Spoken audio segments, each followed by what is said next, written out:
اعوذ باللہ من الشیطان الرجیم بسم اللہ الرحمن الرحیم۔ گھریلو لڑائی جھگڑے والدین کے ساتھ اکثر اشخاص کی نہیں بنتی، اکثر اشخاص کی اپنی بیوی کے ساتھ نہیں بنتی، اکثر لوگوں کی اپنے بھائیوں کے ساتھ نہیں بنتی، اپنی بہنوں کے ساتھ نہیں بنتی۔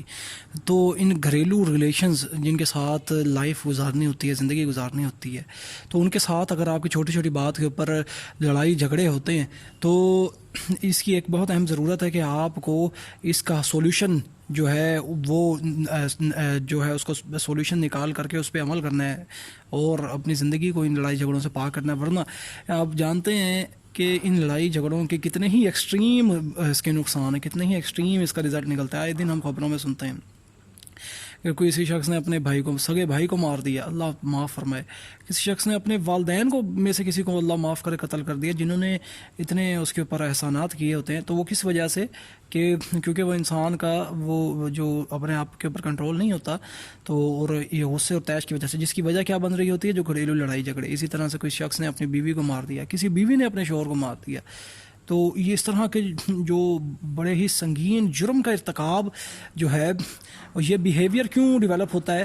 یہ اس کی ایک بہت بنیادی وجہ یہ ہے کہ گھریلو لڑائی جھگڑے، اور اس کا حل میں آپ کو عرض کرتا ہوں۔ اگر چھوٹی چھوٹی بات پہ آپ کی لڑائی ہوتی ہے، کھانا کھانے بیٹھتے ہیں تو آپ آمنے سامنے جب کچھ ٹائم اسپینڈ کرتے ہیں تو کچھ نہ کچھ کوئی بات ایک دوسرے کی کوئی جو ہے بری لگتی ہے، یا کوئی پرانی بات کو شیئر کر کے، یا کوئی جو ہے وہ پریزنٹ میں کوئی حرکت جو ہے اس کے اوپر فضول، جس طرح کہ ایک بے تکلفی، ایک فضول کی بے تکلفی ہوتی ہے، جس میں وہ جو بھی دل میں آئے تو وہ کہتے چلے جا رہے ہوتے ہیں ایک دوسرے کو، جس کی وجہ سے پھر لڑائی بڑھتی جاتی ہے اور لڑائی ہوتی رہتی ہے۔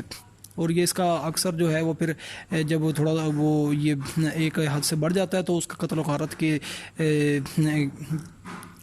غارت جو ہے اس کا رزلٹ بنتا ہے، پھر اس کا جو اینڈ رزلٹ اس کا یہ ہوتا ہے۔ تو اس چیز سے بچنے کے لیے، اور یہ بہت زیادہ ضروری ہے، آپ خود کو سمجھیں۔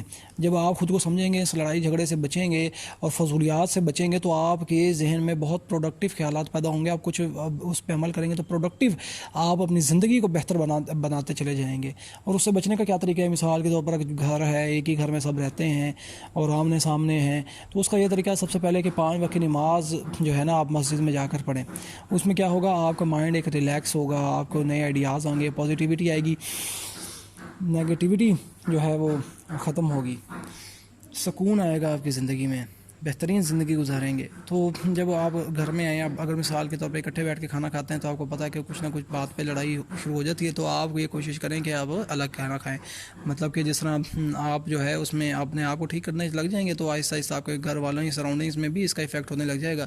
تو وہ کہیں گے کہ بھئی یہ سمجھدار انسان ہے، یہ فضولیات سے بچنے کے لیے اس طرح سے اجتناب کرتا ہے بیٹھنے میں، تو وہ اپنے آپ کو بھی سدھارنے کی کوشش کریں گے۔ اس کا کیا طریقہ ہے کہ آپ مثال کے طور پر کھانا کا ٹائم ہے تو آپ کھانا لیں، الگ برتن میں ڈالیں اور اس کو لے کر کے الگ ہو کر بیٹھ جائیں۔ مثال کے طور پر ایک کمرے میں تو دوسرے کمرے میں چلے جائیں، اگر دوسرے کمرے میں بھی ہیں تو چھت پہ چلے جائیں۔ مطلب اس طرح سے جگہ کو چینج کر لیں، اور جو فضول آمنا سامنا جو ہے بیٹھ کر کے فضولیات گفتگو اس سے اجتناب کریں، اور اپنا وقت جو ہے اس میں مسجد میں لگائیں۔ اپنا جو فری وقت ہے اس میں آپ مسجد میں جا کے بیٹھے نماز پڑھیں، وہ ایک تو اس کے ساتھ جماعت کے ساتھ اور سکون سے قرآن پاک کو ٹرانسلیشن کے ساتھ پڑھیں۔